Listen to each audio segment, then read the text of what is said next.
안녕하십니까. 매일 아침 조간신문의 주요 기사를 딱딱 풀어서 해석해드리는 조간딱풀 2월 10일 목요일에 인사드립니다. 매번 대통령 선거 때마다 충청권에서 이기는 후보는 무조건 승리한다. 그런 공식이 있습니다. 정치권에서. 그래서 충청권을 캐치텍 보터 이렇게 부르기도 하는데, 자, 충청에서 승리한 후보가 대선 승리를 했다. 이것은 YS 때부터 1992년 YS부터 그 다음에 DJ 노무현 그 이후에 쭉 이어졌습니다. 그리고 2017년에 문재인 후보도 충청에서 이겼고, 그래서 결국 대선에서 승리를 했죠. 자, 지금 충청 민심은 어떨까? 윤석열 후보가 압도적입니다. 선거가 아직 이제 20여일밖에 남지 않은 상황에서 충청권에서 윤석열 후보가 압도적인 우세를 보이고 있다는 것은 곧 그만큼 승리에 가깝게 다가서 있다. 그런 의미가 되겠죠. 자, 오늘 대전일보를 보시면은 일면 톱 기사에서 여론조사 결과를 실었습니다. 충남 표심, 대전 충남입니다. 이재명이 35.4, 윤석열이 47.3입니다. 자, 이거 일면 톱 기사로 이렇게 실었습니다. 충청 표심은 이미 오차 범위를 한참 벗어나서 두 자릿수까지 벌어져 있다. 자, 이것이 기사 내용입니다. 대전 충남은 이미 성부가 갈라졌다. 자, 이런 의미가 되겠죠. 이 정도 표차면은 그렇게 볼 수가 있습니다. 대전일보가 의뢰해서 조원 CNI가 조사를 한 결과인데, 이 표본수가 801명입니다. 보통 전국적인 여론조사를 해서 대전 충남을 따로 떼내는 경우가 있죠. 그때는 전국이 한 1000명 되고 대전 충남의 표본수는 많아야지 100명도 채 안 됩니다. 한 몇십 명을 가지고 이것이 대전 충남의 민심이다, 여론이다, 이렇게 해석을 하는데, 보통은 이렇게 지역 언론에서 그 지역에 대한 여론조사를 할 때는 그 지역만 가지고 거의 1000명 안팎의 이 샘플을 가지고 하기 때문에 정확도가 더 높아지겠죠. 자, 그래서 윤석열은 47.3, 이재명은 35.4. 거의 거의가 아니고 약 12%포인트 차이가 났죠. 두 자릿수입니다. 그리고 그러면 충청북도 민심은 지금 어떤가? 그저께 발표한 여론조사가 하나 있습니다. KBS 청주 방송이 실시해서 발표한 건데, 여기도 이 샘플 수가 1000명입니다. 1000명이니 상당히 이 신뢰성이 높은 거죠. 자, 여기에 보면은 윤석열이 41.2%, 이재명이 34.3%. 여기도 오차 범위를 벗어나서 윤석열 후보가 앞서고 있습니다. 그래서 지금까지 역대 대선에서 충청 승리는 대선 승리다, 이런 공식이 있었는데 이번에도 이어질 가능성이 상당히 높다, 이렇게 볼 수가 있겠죠. 상당히 이 승리에 가까이 가 있는 윤석열 후보, 지금 상당한 자신감을 보이고 있습니다. 어제 중앙일보에서 적폐청산 이야기를 했죠. 문재인 정권이 싸워온, 한 5년 동안 싸워온 이 적폐를 청산하는 작업을 당연히 하겠다. 중앙일보 인터뷰에서 그렇게 이야기를 했습니다. 자, 그렇게 되니 신적폐 청산이 나오자 어제 정권 주변 범여권이 발칵 뒤집혔습니다. 발칵 뒤집혀서 비난을 쏟아냈는데, 한국일보는 일면 톱기사에서 문재인 정권 적폐청산 꺼낸 윤석열, 그러니 대선판에 회오리가 일고 있다. 자, 적폐청산, 당연히 어제도 제가 말씀드렸지만 여권에서는 정치보복이냐, 정치보복 하겠다는 의미냐, 이렇게 프레임을 만들어서 공격을 펼치고 있죠. 그런데 윤석열은 지금 꿈쩍도 안 합니다. 그거 아니다. 시스템에 의해서, 적폐가 있으면 당연히 청산을 해야지, 누구처럼 만들어서 하는 게 아니고, 자, 그런 반응을 보이면서 대수롭지 않다는 그런 태도로 어제 일관을 했고, 정권 주변에서는 벌떼 공격을 했죠. 윤석열은 민주당 정권이 검찰을 이용해서 많은 범죄를 저질렀다, 이렇게 이야기합니다. 그리고 집권하게 되면은 이 문재인 정권 적폐를 수사하겠다, 이렇게 날을 세웠습니다. 자, 그리고 청와대에서는 부적절하고 불쾌하다, 이렇게 격양된 반응을 보였고, 지금 문재인 대통령과 윤석열 국민의힘 대선 후보가 요란하게 충돌했다. 문재인과 윤석열이 충돌했다. 이렇게 한국일보는 보고 있습니다. 왜 그러냐면은 이미 이재명은 일단 제쳤다고 보고 대선 이후를 보는 겁니다. 대선 이후를 보고 또 이 어차피 이 안철수와의 단일화도 이것과 지금 연결되어 있습니다. 그것은 잠시 후에 다시 설명을 드리겠습니다. 윤석열 후보가 집권하면 문재인 정부의 적폐청산 수사를 당연히 한다. 이 발언으로 폭약을 터뜨렸다. 그러자 청와대는 그동안 뭐 이런저런 일에 대해서 대선 일에 대해서 침묵을 했는데 그것을 깨고 청와대가 침묵을 깨고 부적절하고 불쾌하다 이러면서 윤석열 후보를 직격을 했습니다. 자, 이 문재인 정부가 박근혜 정부를 적폐 수사를 결단냈으니 이번에는 문재인 정부 차례라는 이 보수 유권자들의 염원이 있고 또 반면에 진보 유권자들은 노무현 전 대통령이 검찰의 손에 쓰러지는 것을 막지 못했다. 이 트라우마가 있다. 그래서 윤석열의 이 발언으로 양 진영이 정면 충돌을 한다는 이야기입니다. 윤 후보의 한마디는, 자, 이것은 한국일보 기사 내용입니다. 윤 후보를 대통령으로 만들어 복수하자는 보수 진영과 이재명 후보를 당선시켜 복수를 저지하자는 진보 진영 모두를 흥분시켰다. 자, 과연 이게 핵심일까요? 이것은 뭐 핵심이라기보다 무슨 보복, 뭐 복수 이런 것은 아닌 것 같은데 한국일보가 그렇게 지금 그 기사를 쓰고 있습니다. 자, 청와대 입장은 뭐 부적절하다. 뭐 상당히 불쾌하다. 이런 반응을 보인 청와대 입장은 내부 회의를 거쳐서 나왔다. 그리고 문재인 대통령의 의중이 반영됐다는 게 중론이다. 자, 그리고 윤 후보는 민주당 정권이 검찰을 이용해 얼마나 많은 범죄를 저질렀나 거기에 상응하는 책임을 져야 한다. 이렇게 이야기했던 것이죠. 어제. 그리고 나중에 또 기자들이 문재인 정부 초기처럼 전 정권 적폐 청산 수사를 할 것인가 이런 질문에 대통령이 하는 게 아니라 시스템에 따라서 하는 것이다. 자, 어떤 뭐 범죄 혐의가 있으면은 검찰 시스템이 작동을 해서 수사를 한다. 어떻게 보면 원론적인 이야기입니다. 그런데 물론 뭐 정치적인 의도는 있죠. 정치적인 목적은 있습니다. 범보수 결집. 이제 특히 안철수 후보에 대해서 민주당에서 이재명 쪽에서 계속 러브콜을 보내고 하니 아니 안철수 우리가 지금 단일 후보를 하려는 것은 윤석열과 안철수가 단일 후보를 하려는 것은 반문 진영의 총결집 아니냐. 문재인 정권이 5년 동안 적폐를 막 쌓아왔기 때문에 그 적폐를 우리가 청산하고 뭐 새로운 나라를 만들기 위해서 안철수와 윤석열이 같이 합치자는 것이지 그 합치는 그 교집합에는 문재인이 있는 것인데 어떻게 안철수가 이재명과 손을 잡겠다는 그런 이야기들이 나오나. 자, 이런 그 포석도 지금 깔려 있는 겁니다. 자, 그 상황에서 여러 가지 이야기들이 나오고 있는데 그 민주당이 이렇게 발끈하는 것도 그런 것을 알기 때문에 그런 겁니다. 민주당도 그렇고 청와대도 그렇고. 자, 중앙일보 보면 보시면은 그 다음에 윤석열 어제 인터뷰하고 나서 어제 인터뷰 중앙일보가 했죠. 그래서 중앙일보가 이것을 크게 실었는데 아니 문제가 없으면은 불쾌할 일이 없지 않느냐. 청와대가 불쾌하다고 했는데 아니 문제가 없으면은 적폐가 아니면 불쾌할 일이 없지 않느냐. 이렇게 담담하게 반응을 했습니다. 자, 어제 뭐 우상호, 이재명까지 뭐 이렇게 이야기를 했습니다. 윤석열 후보 발언은 듣기에 따라서는 정치 보복을 하겠다고 볼 수 있는 말이다. 매우 당황스럽고 유감이다. 뭐 이렇게 이야기를 했고 윤호중 원내대표 이해찬은 뭐 어디 감히 문재인 정부 적폐란 말을 입에 담는다는 말이냐.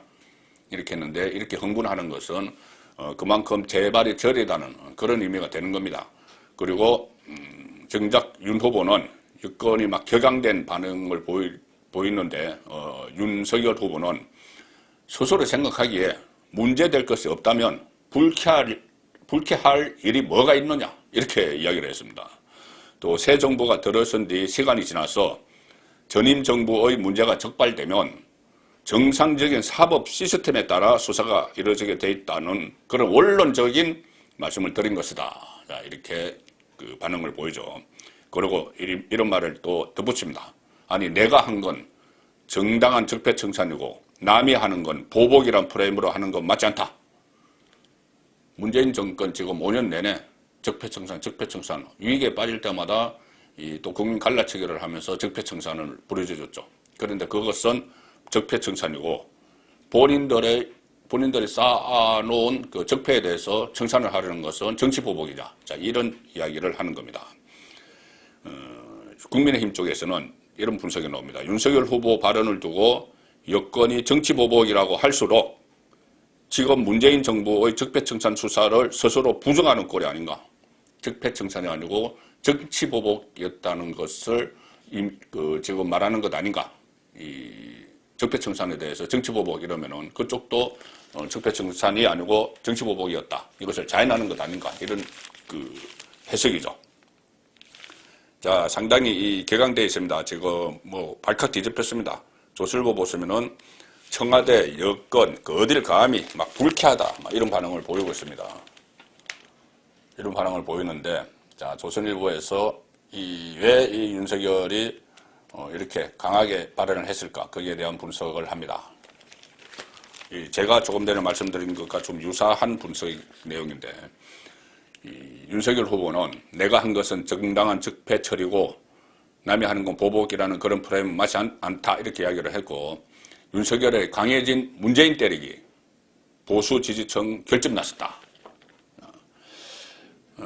윤석열 후보가 문재인 그 정부 때리기를 통해서 이 보수 지지층의 확고한 지지를 얻기 위한 것이란 분석이 나오는데, 왜 지금 시점에 보수 지지층의 확고한 이 지지가 필요한가? 이렇게 야권의 한 인사는 이렇게 이야기합니다. 단일화를 앞두고, 후보 단일화를 앞두고 문재인 대 윤석열 대결 구도를 공고히 하기 위한 것 아니겠느냐. 그리고 이 단일화가 반문 연대이기 때문에, 반문재인 연대이기 때문에 안철수 후보와 이재명의 단일화는 말이 안 된다. 그래서 이것을 사전에 차단하겠다는 포석에서 적폐청산 이야기가 나왔다. 자, 이런 해석이 가능한 것이죠. 그래서 이 윤석열의 문재인 적폐청산, 이것은 안철수에게 주는 메시지 성격이 강하다. 그런 해석이 가능합니다.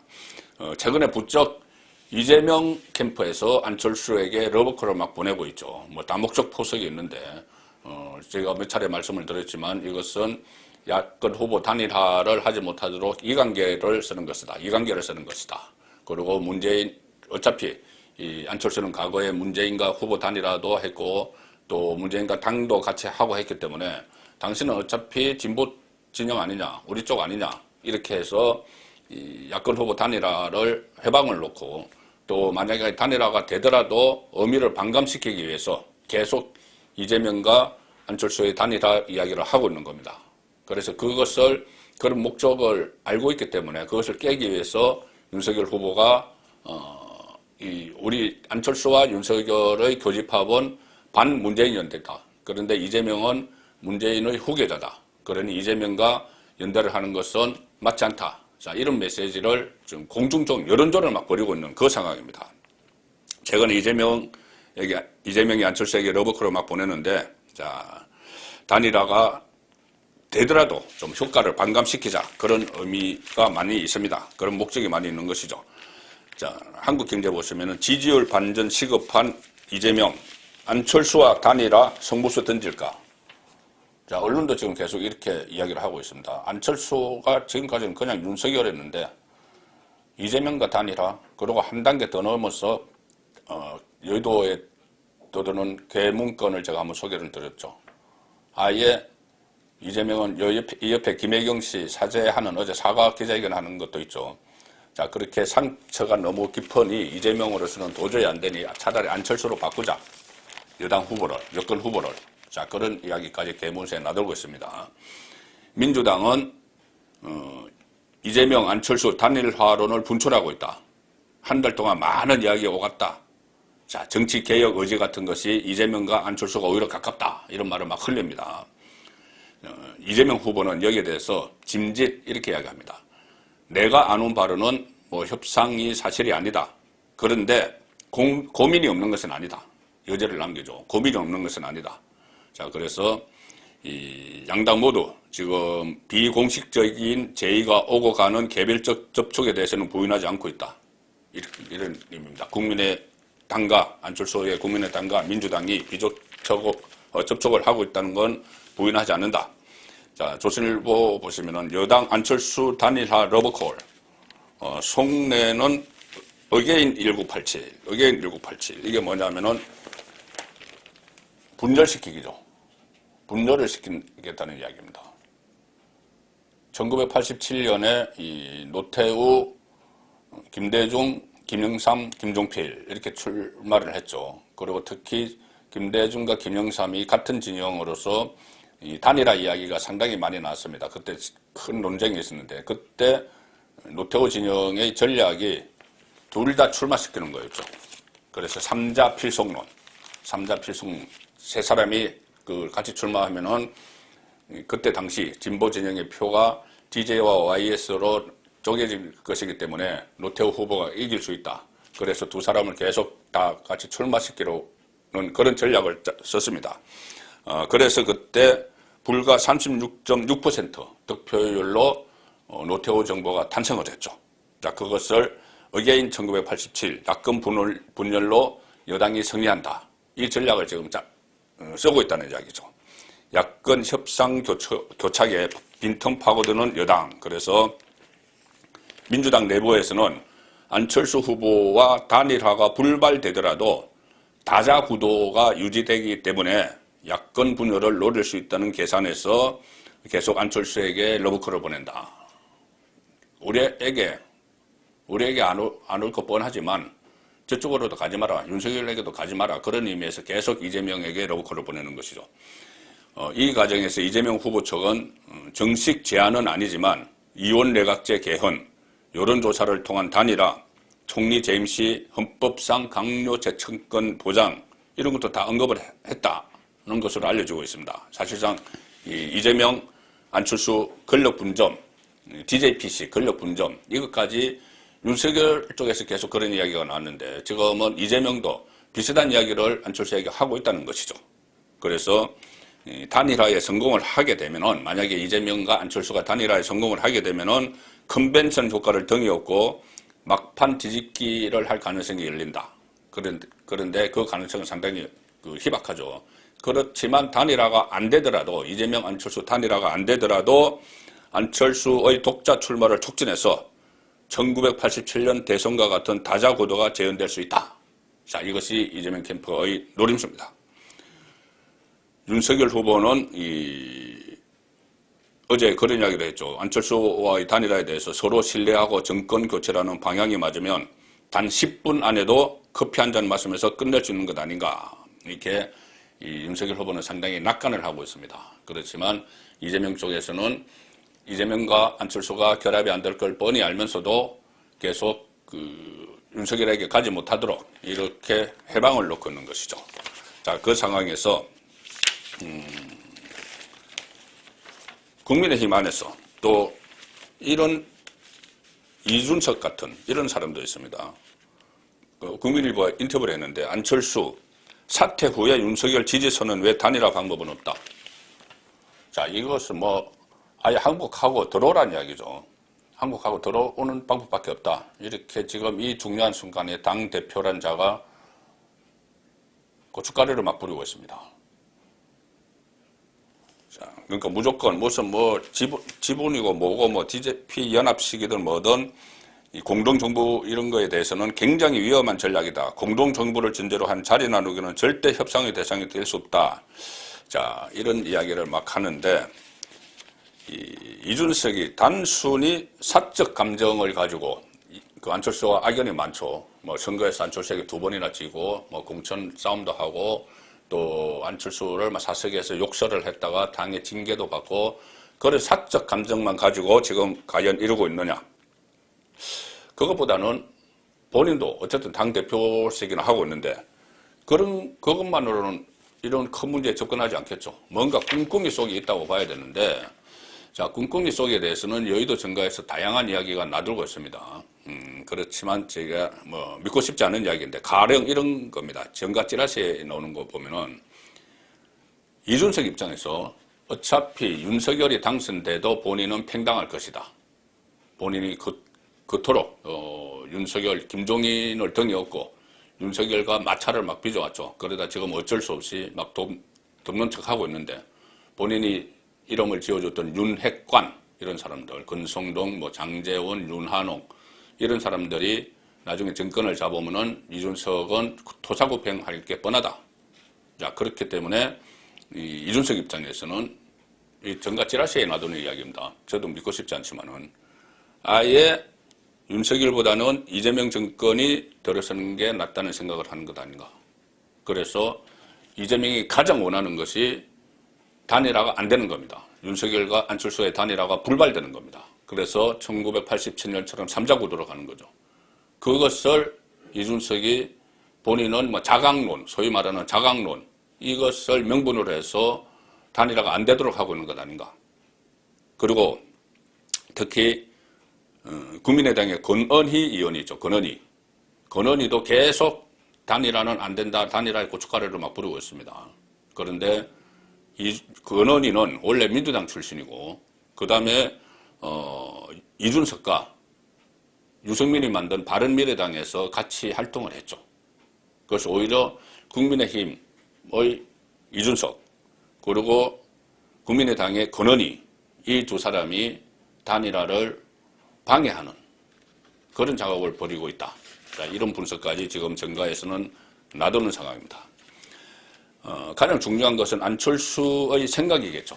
안철수가 과연 지금 양쪽에서 막 이 러브콜을 받고 있고 여기서는 이재명 쪽에서는 왜 그렇게 하는지 뻔한데 안철수는 어떤 생각을 할까?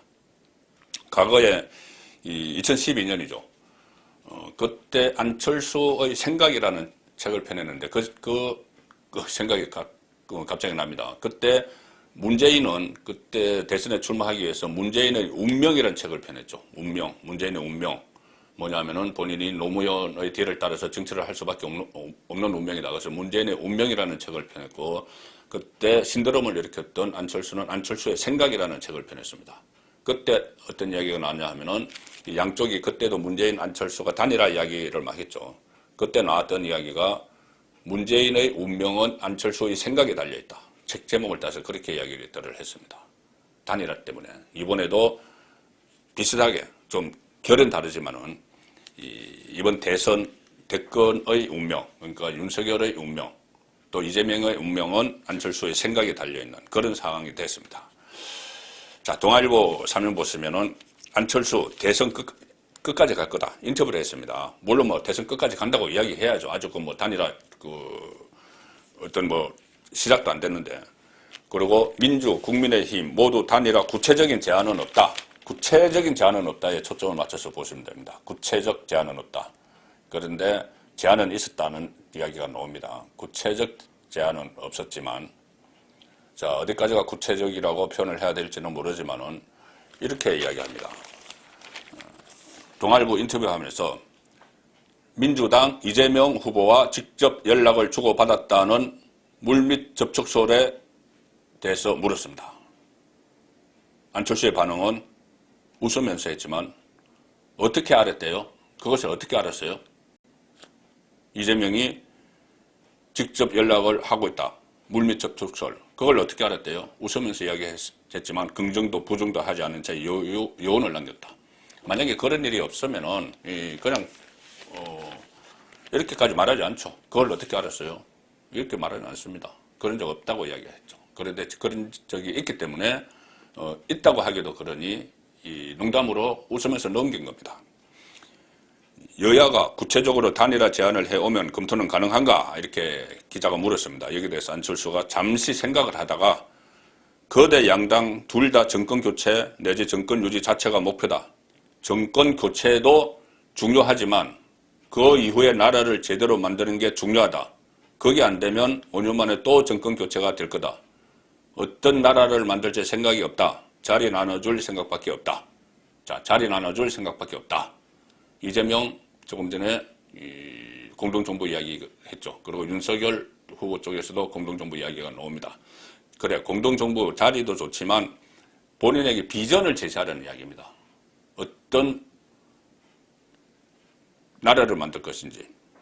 자, 그렇게 이 양쪽에 다 제의가 오고 있다. 이것은 지금 뭐 사실인 것 같고, 직접적으로 서로 연락도 주고받는 그런 상황이 되고 있는데, 자, 안철수의 생각이 정권 교체를 하는지 말지 거기에 대해서 상당한 영향을 미치게 됐습니다. 그렇지만 안철수 후보는 그전에는 문재인 대통령과 같이 정치도 했고 같이 정당도 했고 단일화도 했고 했지만 정권 교체라는 그 목적을 가지고 이번에 대선에 출마를 했죠. 그전에 서울시장에 도전을 할 때 대선에는 나가지 않는다고 했는데 대선에 나온 명분이 정권 교체였습니다. 정권 교체. 그렇다면 정권 교체를 하려면 어떻게 해야 될지 본인이 잘 생각을 하겠죠. 자, 마지막 기사는 어제 김혜경 씨 뭐 사과한다고 했는데 사실도 안 밝힌, 그러니까 뭘 사과하는지 지금 세 가지가 있죠. 그 법인카드 사적 유용, 관용차 사적 사용, 그리고 공무원 갑질 세 가지가 있는데 뭐에 대해서 사과하는지 밝히지도 않고 그냥 공사 구분을 못해서 죄송하다 이렇게 뭐 사과를 했습니다. 어제 내용은 제가 전해드렸죠. 그러니까 이렇게 하는 진중권 전 교수 같은 경우는 이렇게 이야기했습니다. 김혜경 씨가 어제 사과를 하면서 실제로는 나 잡아봐라, 내가 뭘 잘못했는지 나 한번 밝혀봐라, 이런 식으로 거의 뭐 우롱하듯이 사과를 했다. 그런 표현까지 했는데 이 핵심적인 부분은 이겁니다. 김혜경 씨가 본인이 뭐 잘못이 있으면 책임을 질 것이라고 했는데 김혜경이 책임질 방법은 없습니다. 이재명이 책임이죠. 다 이재명 책임입니다. 왜냐하면은 이 공무원들을 채용을 해서 여기도 밑에 나옵니다. 5급 사무관인데 책상도 없다. 김혜경 비서 미스터리. 김혜경 비서 배소연 씨 5급 사무관이라는데 그 도청에 책상도 없고 그 김혜경 씨를 얼굴 본 적도 없다. 이런 제보들이 쏟아지고 있습니다. 이렇게 공무원을 나라 돈으로 채용을 해서 부인 수발을 들게 했습니다. 두 사람이나. 그것은 임명권자인 그 이재명이 책임인 거죠. 관용차도 마찬가지입니다. 법인카드도 다 이재명 겁니다. 자, 그렇기 때문에 이재명이 책임을 져야 될 문제를 지금 이 김혜경 씨가 본인이 책임지겠다고 이렇게 하면서 이재명을 오히려 숨기는, 이재명을 뒤로 감추는, 이재명의 이 범죄 혐의를 뒤로 감추는 그런 식의 어제 사과였다. 그렇게 해석을 할 수가 있겠습니다. 2월 10일 보내드린 조간 딱풀이었습니다.